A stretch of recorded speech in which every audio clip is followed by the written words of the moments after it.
baca Al-Quran bagi paslon yang mengikuti Pilkada 2024. Ya, uji baca Al-Quran untuk paslon Bupati dan Wakil Bupati ini berlangsung di Masjid Agung Baitul Izzah Aceh Jaya.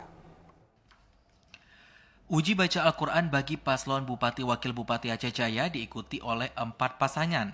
Uji Al-Quran tersebut berlangsung di Masjid Agung Baitul Izzah Calang yang dihadiri oleh puluhan pendukung. Pelaksanaan uji baca Al-Quran dimulai pukul 9 waktu Indonesia Barat pada pagi dan selesai hingga memasuki sholat zuhur. Tahapan uji baca Al-Quran ini merupakan syarat yang wajib diikuti oleh para pasangan baca Kada 2024 di Provinsi Aceh.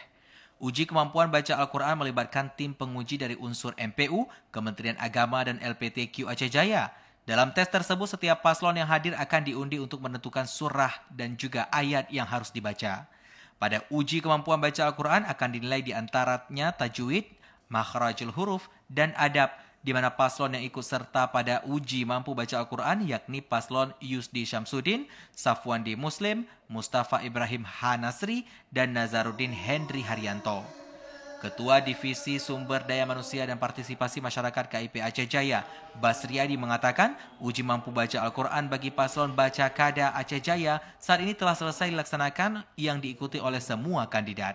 Tes uji mampu baca Al-Quran yang sudah kita laksanakan di Masjid Baitul Izzah yang 4 pasangan semuanya hadir dan sudah selesai kita laksanakan. Mulai dari jam 9 sampai selesai dan sudah kita laksanakan sesuai dengan Juknis di Juknis KIP Aceh nomor 21 tahun 2024. Uji mampu baca Al-Quran ini salah satu syarat untuk lolos tahapan pencalonan bagi semua kandidat.